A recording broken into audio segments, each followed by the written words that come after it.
¿Qué tal? Muy buenos días, bienvenidos a esta emisión especial aquí en Grupo Digital Resonancia Informativa rumbo a las elecciones del 6 de junio del 2021. Soy Lolín Ramírez y me da muchísimo gusto saludarlos. Además también le doy la bienvenida al licenciado, al maestro José Otón Balleres. ¿Cómo estás? Muy bien, Lolín, muchas gracias a Resonancia Informativa por este espacio, esta oportunidad de compartir con ustedes pues el proyecto con rumbo al 6 de junio de 2021, como bien decías. Así es, estás como candidato a diputado federal por el Distrito 12. Así es, que es justamente donde estamos transmitiendo en este momento. Así es. Más o menos es de para no entrar a colonias que son como 100, más o menos toda la 11 norte-sur, desde la China Poblana hasta Periférico, más o menos, y de la 11 de Periférico a Diagonal Defensores de la República, y de este lado es más o menos la Margarita y el Boulevard Cadete Vicente Suárez, para salir más o menos por Infonavit La Ciénega. Pues ese es el polígono que abarca el Distrito 12, en donde obviamente está San Manuel, de donde estamos transmitiendo. Así es, y de por parte del Movimiento Ciudadano. Por parte del Movimiento Ciudadano, y este Distrito 12 también abarca donde está la prepa Benito Juárez, que más adelante había una hermosa residencia donde vivía una muy bonita familia. Así es, José. Bueno, realmente creo que la gente primero quisiera saber quién es José Otón Balleres. Bueno, yo soy José Otón Balleres Carriles. Nací en Puebla. Mi papá se llamó José Balleres Cortés. Él murió cuando yo tenía 5 años. Y mi mamá fue abogado, mi papá. Mi mamá fue maestra toda su vida, digamos que 50 años. Y pues ella, me siento muy orgulloso, y por supuesto casi estoy dedicando este esfuerzo a mi papá y a mi mamá. Mi papá también estaba gustoso de la política, pero no trascendió a ningún cargo de elección popular. Sin embargo, pues fue campeón estatal de oratoria, y con esta pues era la forma en que él participaba en la política, abriendo los mítines de algunos políticos de aquellos tiempos. Y pues estudié en el Colegio Humboldt. A la muerte de mi padre, becado, lo cual pues lo digo con mucho orgullo y con mucho esfuerzo, porque Lolín no era yo de puro 10. La verdad me costaba y me cuesta mucho trabajo, pero pues algo que me enseñaron mis papás es la perseverancia. La perseverancia sí que también la vi en la persona de Meli Ramírez y Villafaña, que siguió y terminó. Primero se casó y fue mamá y todo esto, pero después no dejó eso y lo terminó. Entonces algo así soy yo. O sea que por lo que hace a la beca, terminé en la Libre de Derecho de Puebla, también becado por el maestro Juan Tejeda Mercado, que en paz descanse, y por supuesto ahora su hijo es el director de la Libre, y ahí estuve becado los 5 años. Y realmente esto se dice tan fácil, pero para los que no somos o no fuimos de puro 10, que ya tienes esta facilidad, no, a mí no tengo la facilidad. O sea que sí era un doble esfuerzo, un esfuerzo muy grande. Pero ya gracias a Dios, en el año 2017 tuve mi cédula profesional de maestría en administración pública, y sigo estudiando. Estoy consciente que no sé todo, y por eso sigo estudiando. Y también estudié ya pagado por mí, sin ninguna beca. Tengo mi cédula también de licenciado en administración de empresas, que como comentábamos hace rato fuera de cámaras y micrófonos, pues era una ilusión que yo tenía. Y entonces pues estudié un diplomado en comercio exterior en la UDLA, un diplomado en comercio exterior en Coparmex, un diplomado en dirección administrativa en la Universidad Euroamericana Campus Tehuacán, y un máster en gestión de empresas de economía social. Entonces ya cuando tenía yo el máster y no tenía la licenciatura en administración, que se supone que era el plan original, así que pues pude revalidar materias, etcétera, y entonces tengo estas 3 cédulas. Pues te felicito, porque es un gran esfuerzo el llegar a tener estos grados académicos, no cualquiera los tiene, y no necesitas ser persona que saque 10 en las universidades, en las escuelas. Creo que lo que vale mucho es el esfuerzo, las ganas de salir adelante, las ganas de prepararte. Eso es lo importante y lo que vale la pena resaltarlo. Así lo sentí y así lo desplegué. Y así estoy desplegando también esta campaña. O sea, yo creo que México y todos los mexicanas y mexicanos somos de lo mejor que hay en el mundo. Así de plano, por favor, tómenlo en cuenta. Y lo que a veces nos hace falta es creérnoslo.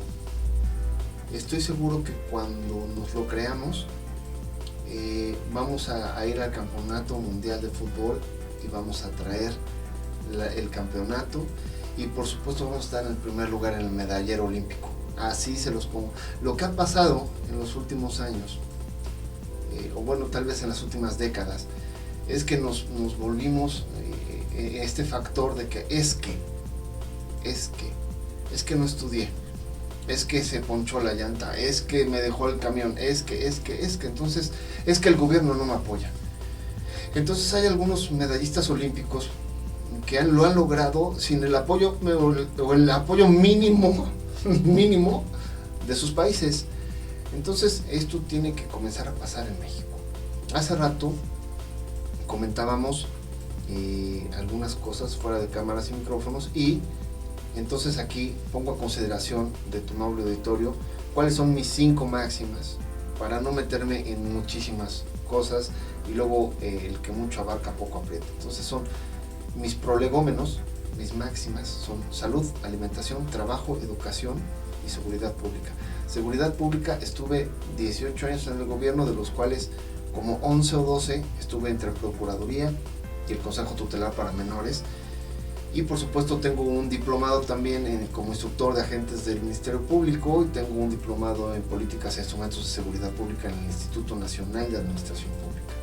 Entonces creo que soy el candidato a diputado federal por Movimiento Ciudadano, el candidato que tiene teoría y práctica en materia de seguridad pública. Pero ahora me gustaría hablar un poquito de la educación, que venimos en esta inercia. Y entonces, pues pongo a consideración de tu auditorio que vayan a la sección del aviso clasificado de algún periódico y busquen en empleos y vean los requisitos. Y hay un requisito escolar normalmente. Y creo que el mínimo es secundario, así de memoria.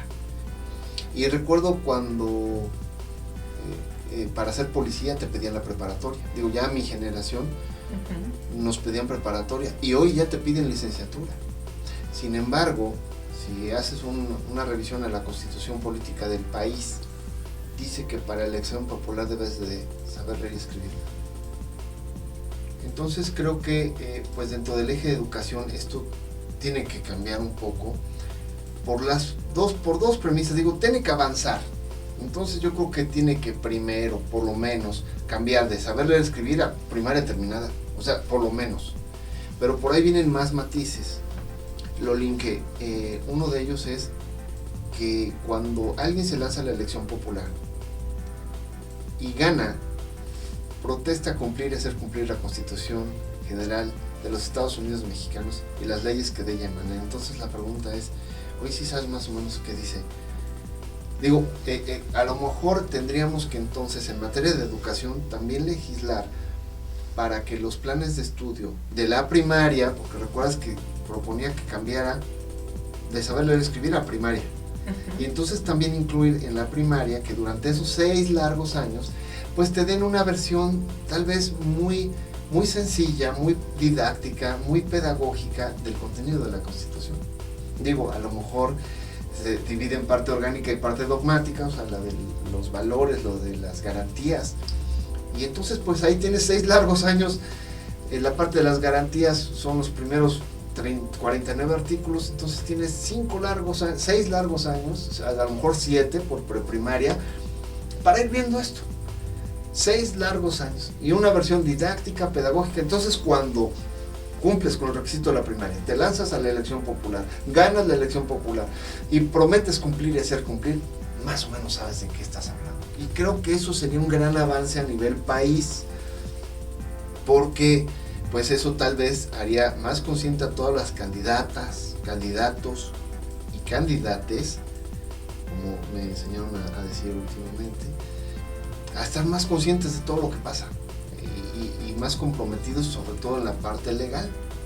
Y creo que eso pues trajo como consecuencia estas ausencias, Lolín, trajo como consecuencia que tuvieran que surgir otras instituciones.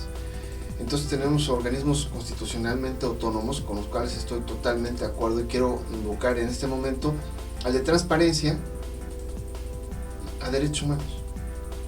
Entonces estos dos, digamos que tienen su razón de ser, pero deberían de tener bien poquita chamba, bien poquita, si todos los y les funcionarios públicos, ya sea de elección popular o funcionario público lato sensu, o sea en general, si tuvieran suficientes conocimientos de derechos humanos y de transparencia, estas dos dependencias no tendrían chamba.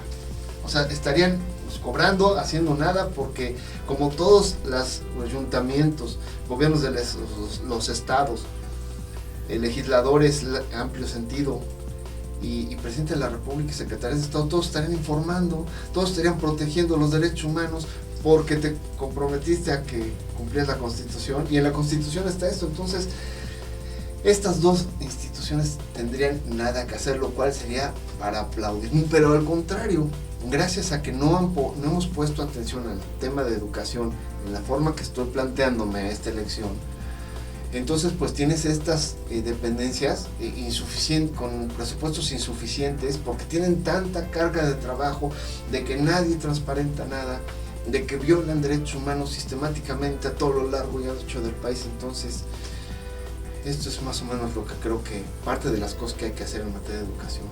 Así es, en base a todo lo que has comentado, tiene mucho que ver la experiencia que tú has tenido a lo largo de todos estos años, a nivel profesional, como abogado, litigante, también como maestro, pero también como servidor público. Sabes de lo que estás hablando y sabes que el servir a la gente, esa sería también parte de tu función como diputado federal, en donde tu principal objetivo es servir a la gente, apoyar a la gente, y sabemos que has estado y que sigues tocando puerta por puerta de este distrito 12, que bueno, incluye, como bien lo decías, la colonia San Manuel donde estamos. La gente, ¿qué te dice en el momento que tú tocas la puerta? Te presentas, obviamente, porque la gente también está cansada de lo mismo, pero si tú demuestras esa experiencia, va de la mano para que logres aterrizar todos esos proyectos, aterrizarlos en campo. Campo me refiero en cuestión de seguridad, en cuestión de campo también, me refiero también a educación, salud, que son los rubros a los cuales tú también te estás refiriendo. ¿Cómo lograr y compaginar esta experiencia que tú tienes en cuestiones legales con lo que te pide la gente? Porque también la gente está cansada de promesas que no se han cumplido. ¿Qué pasa? Otón Balleres va a regresar, va a ser un diputado que realmente va a regresar al distrito que lo hizo ser diputado. Está fácil la respuesta. Hiciste doble clic donde hiciste una detonación. Porque lo primero que debes saber, tu amable auditorio, es que pues nací y desde mi nacimiento estoy en la casa de ustedes. O sea que no tengo que regresar a mi distrito porque vivo en él. Eso es una de las ventajas. La otra es que en el tocar de puertas, como tú comentabas, no vamos a decir que empecé por mis amigos, amigas y amigos, vecinas, vecinos, conocidas, conocidos, familiares, compañeras, excompañeras, compañeros y excompañeros de la escuela, de la universidad, de todos estos que acabo de comentar, de los estudios que he hecho, porque tengo unos más, tal vez vanos para efectos electorales, pero mi mamá me metió a clases de cosas, de pintura, de inglés, no sé, cositas que todos los papás nos meten a otras clases, ¿no? Entonces estas son las primeras puertas que toqué. Y entonces, pues ahí comenzó a ver la parte de la propuesta. Y la propuesta que ya dije hace un momento, que está en los 5 ejes de salud, alimentación, trabajo, educación y seguridad pública, los que me conocen saben que no estoy inventando el hilo negro, saben que tengo la expertise y los conocimientos para estas 5 cosas. Digo, a lo mejor no soy enfermero o doctor, para el tema de la salud sí, pero ahorita antes de fuera de cámaras y micrófonos estábamos comentando de la vacunación. Entonces realmente creo que estarán de acuerdo conmigo los que nos hagan el favor de seguirnos, que muchas veces cuando un hijo se te enferma, suspendes los pagos de todo lo que se te ocurra. Tal vez el único pago que no suspendes es el de la alacena, o sea, el de pues los básicos, de la despensa. Pero de ahí a lo mejor al de la renta le dices, ¿sabes qué? Aguántame, se me enfermó mi hijo, ¿no? Entonces tuve que pagar una operación, que pagar unas medicinas. Y así puedes suspender un chorro de cosas, porque antes está la edad. Entonces en gobierno, Lolín, el gobierno pues de alguna u otra forma es como lo más parecido a un papá. Entonces la verdad es que pues, me pareció más o menos desatinado, o tal vez hasta muy desatinado, que no le hayan dado la importancia. O sea, desde el principio esto comenzaron a tocar las campanas alertando de una pandemia el 15 de marzo del año próximo pasado. Y entonces ayer que me tocó la vacuna, pues hice cuentas que llevábamos 1 año, 2 meses, donde pudimos todos, hoy te toca a ti, podernos vacunar, porque no tenemos dinero. O sea, podíamos haber suspendido el Tren Maya para comprar más vacunas. Somos 125, números redondos, 125 millones de mexicanas y mexicanos, lo cual es igual a 125 millones de vacunas, y algunas son de 2 dosis, o sea, son 250 dosis, 250 millones, de dosis. Entonces la verdad es que creo que podríamos haber suspendido cosas y echarle ganas, y ahorita tendríamos a estas alturas ya la inmunidad de rebaño. No obstante, pues creo que pues todavía no vamos ni a la mitad. No sé, la última vez, no sé en qué porcentaje estemos hoy de vacunados, pero a eso es a lo que me refiero con mi propuesta de la salud. O sea, es algo que debes de tener por lo menos un seguro, no sé, o sea, como hacen muchos papás. El gobierno tiene que hacer una equivalencia. Debe haber suficientes hospitales a razonable distancia en todo lo largo y ancho del país, con suficientes medicamentos y suficientes doctores capacitados. Entonces esto, Lolín, los diputados federales son los que ven de primera mano, y eso lo aprendí cuando fui diputado local, porque el presupuesto que se aprueba en el estado de Puebla, para el gobierno del estado de Puebla, es consecuencia de lo que se aprueba a nivel federal.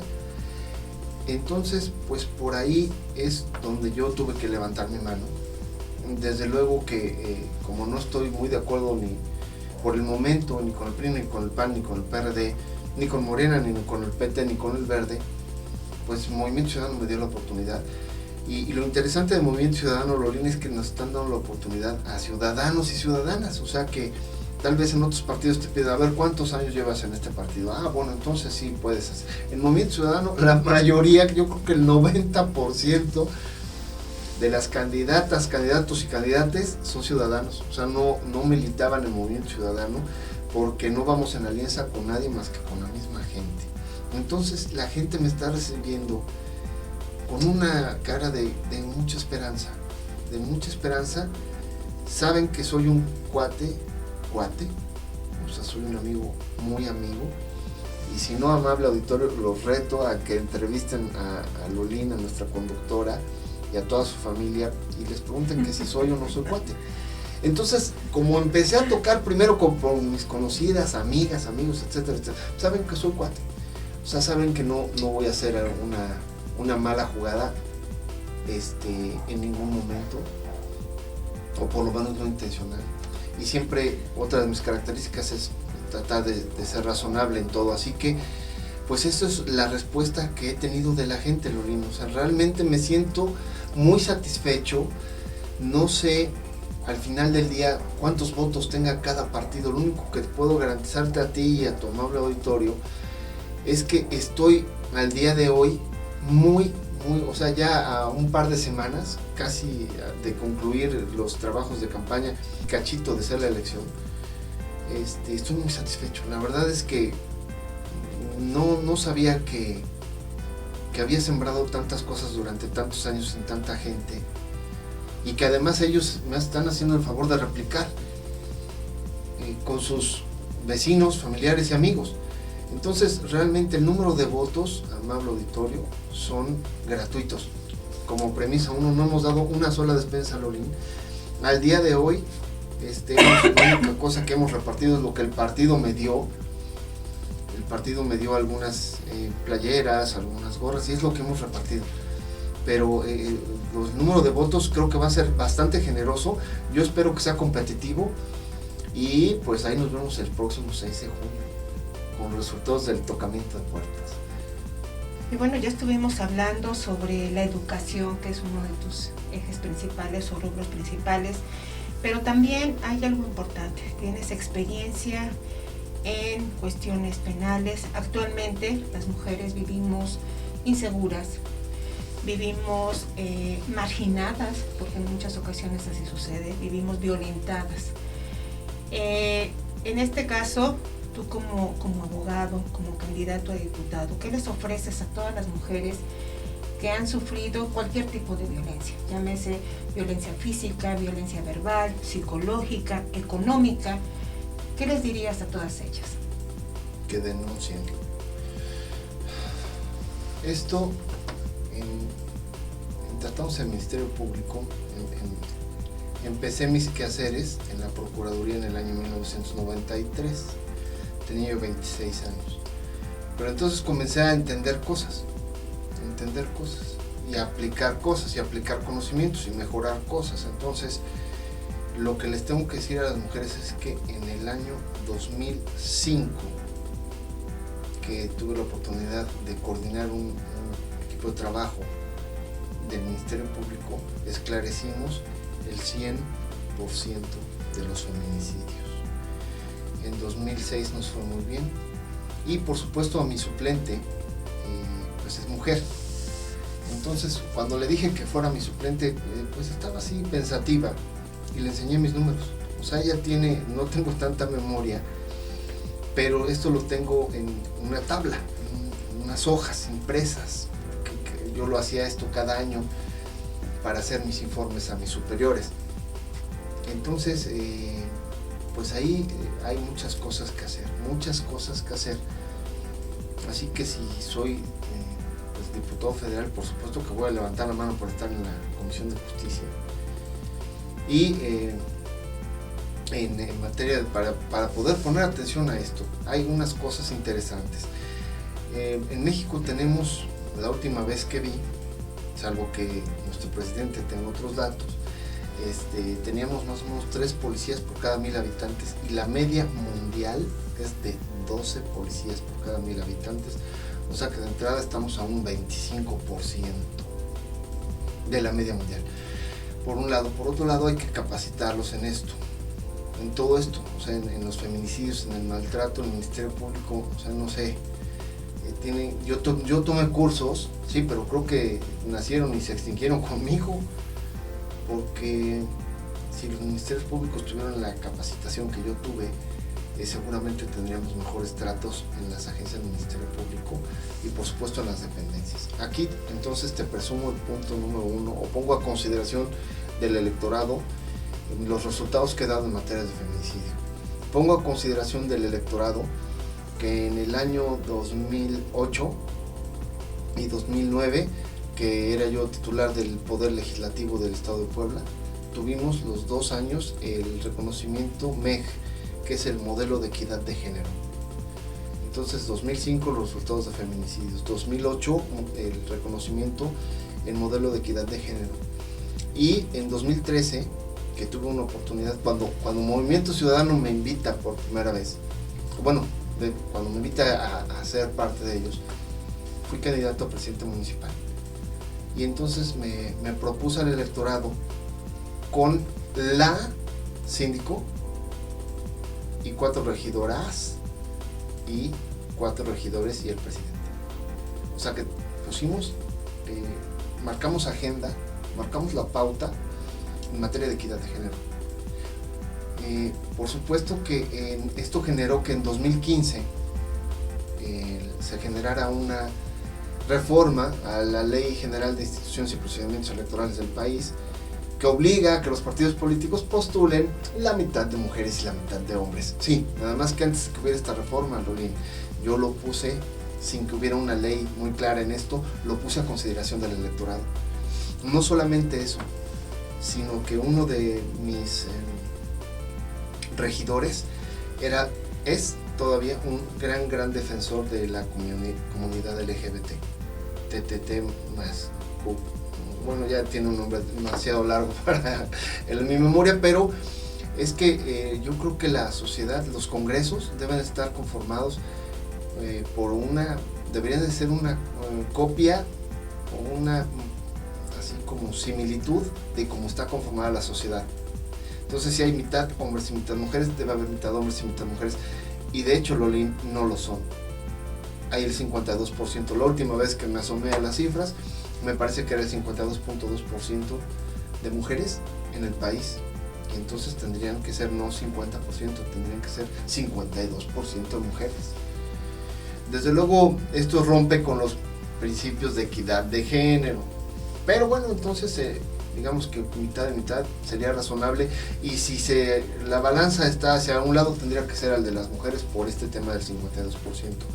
Entonces, pues yo he tenido el trabajo hacia las mujeres. En el punto número 4 es que, como dije hace rato, mi papá murió cuando yo tenía 5 años, entonces a los 5 años, de 0 a 5 no tienes conciencia de nada, o sea, realmente no sabes muy bien qué pasa, pero cuando comencé a tener conciencia, yo vivía en un matriarcado, y no lo digo en el peyorativo, sino que esa así era, y mi abuelo ya había muerto antes de que mi mamá se casara. Entonces la que mandaba era mi abuela, y digo mandar, tal vez no es la palabra que debería utilizar, pero es la que viene a mi mente en este momento. Entonces, primero, crecí en un régimen de mujeres. Mi mamá, mis hermanas, mi abuela. O sea, para mí el matriarcado, cuando hablan del patriarcado, tengo que sentarme a que me expliquen, porque lo del matriarcado es muy claro y por supuesto tiene una muy generosa explicación desde mi punto de vista. Entonces, tal vez inspirado en esto, es por lo que tuve los resultados de 2005 en feminicidios, de 2008 en modelo de equidad de género, y me propongo al electorado en 2013 con mitad hombres y mitad mujeres. Y por supuesto todo esto inspirado en lo que me enseñó mi mamá. Entonces me enseñaron que había que honrar a tu padre y a tu madre, y entonces una forma de honrarlos, es teniendo cuidado en estas cosas. Tocaste un punto importante, dijiste una palabra clave en relación a las mujeres y a la violencia que se está viviendo, la denuncia. No tenemos esa cultura en México, desafortunadamente. Déjame hacerte una pausa, porque entonces cuando llegas a denunciar, te piden tu comprobante domiciliario y tu INE. Entonces tú llegas recién golpeada, lo primero que haces es tomar un taxi o ir corriendo al Ministerio Público más cercano. No llevas nada. Y entonces te dicen, sí, claro, ¿en dónde pasó esto?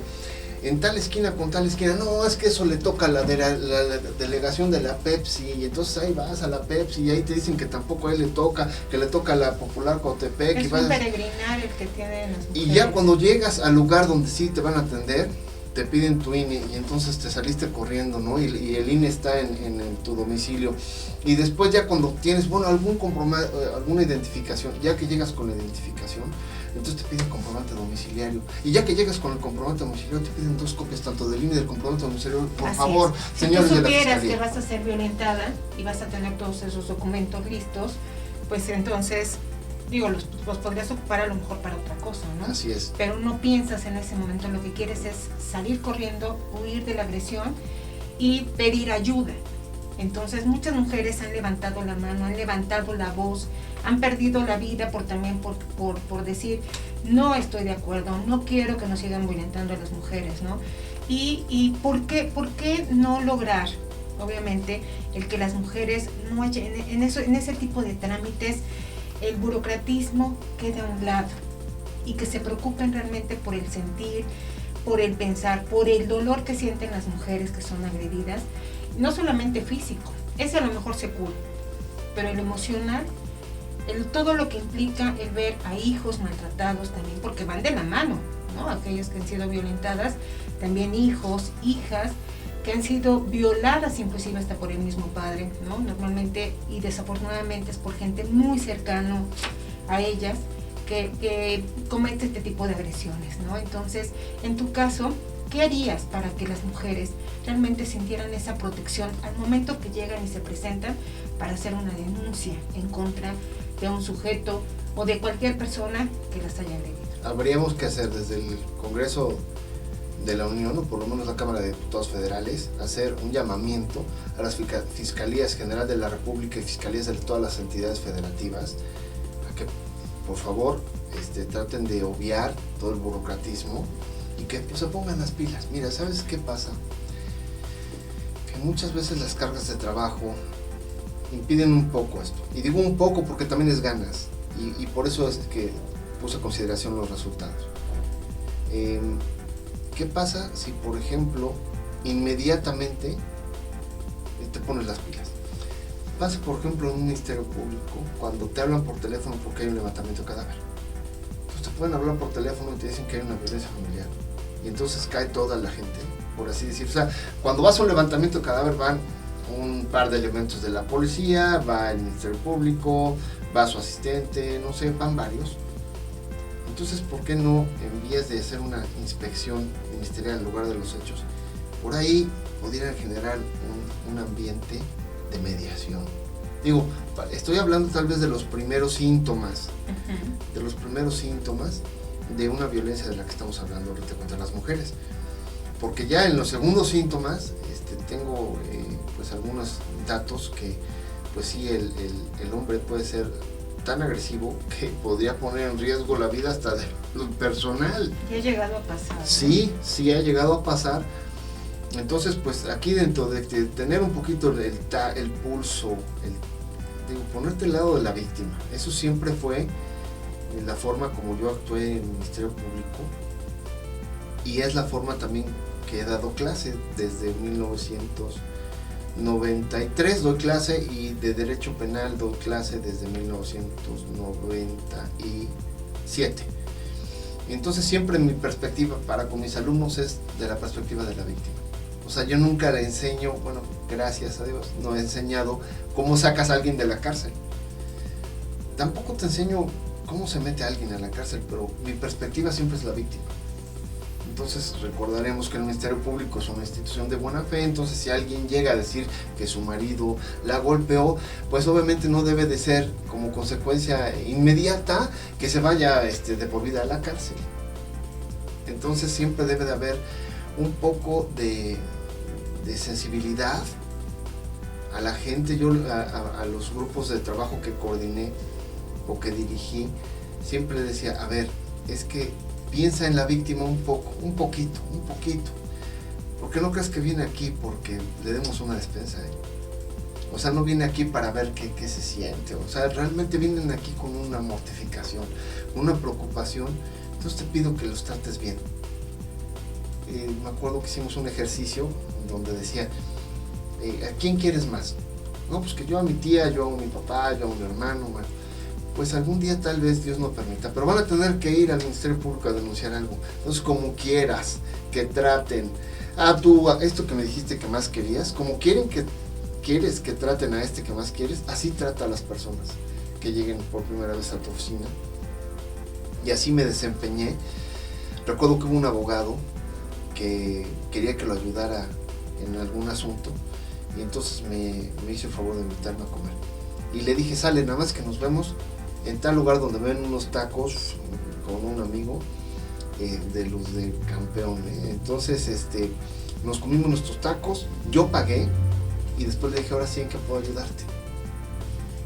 Esto quiere decir que siempre ayudé a todo mundo desinteresadamente y eso seguramente me va a hacer ganar el próximo 6 de junio de 2021 por lo menos la Diputación Federal, porque siempre ayudé a todos desinteresadamente y siempre en parámetros razonables. En el 99% de los casos, desde luego, tal vez hay casos en donde a lo mejor una víctima se hizo pasar como víctima y entonces pues tú no vas a poner a dudar. Si te pones a dudar de todos los que lleguen a denunciar, entonces no tendría razón la institución. Entonces tal vez no dudo que alguien pudo habernos sorprendido, así para no hablar de una pureza, pero sí de una intención natural de hacer el bien sin ver a quién. Así es, confiaste en la gente. Así es. Y así me he desempeñado. Y por eso el ejemplo de los tacos, que los recomiendo ampliamente, pero pues es casi un anuncio comercial. Es mejor. Los pensé en ellos y se me hizo agua la boca, pero es que lo que quise decir es que no acepté la comida de esta persona. No aceptaste el pago de la comida, sí. Aceptaste la invitación a comer, tú disfrutaste los tacos, pagaste esos tacos, y bueno, sí pudiste servir a esa persona, pero sin recibir nada acá. Así es, ¿no? Y siempre en parámetros razonables. Porque entonces también puede ser que haga una ayuda que no es procedente, ¿no? Entonces por eso todos los ministerios públicos deben de estar muy a las vivas con todos los parámetros legales muy claros y muy presentes en su mente, pero también todos los parámetros morales. Y a veces pongo ejemplos interesantes en el aula, como por ejemplo, ¿qué pasa si chocas en la esquina y te vas detenido y te presentan al Ministerio Público? Como Ministerio Público, ¿qué haces? ¿Lo mandas a separos? O sea, o lo dejas ir a que continúe su procedimiento desde su casa. Y entonces la respuesta correcta es que puedes continuar tu procedimiento desde tu casa. Estamos hablando de un choque así, de lo que pasa diario. Entonces la pregunta 2 es, ¿y si es el Chapo Guzmán? Entonces ahí es donde por eso los parámetros técnicos y morales combinados en un óptimo, porque entonces si al Chapo Guzmán le niegas su libertad, seguramente tus superiores jerárquicos te vas a ganar tal vez una queja por parte de los abogados del Chapo Guzmán, y seguramente a lo mejor hasta la chamba te cuesta. Pero mientras los de la subprocuraduría de investigación de la delincuencia organizada te van a decir felicidades, compañero.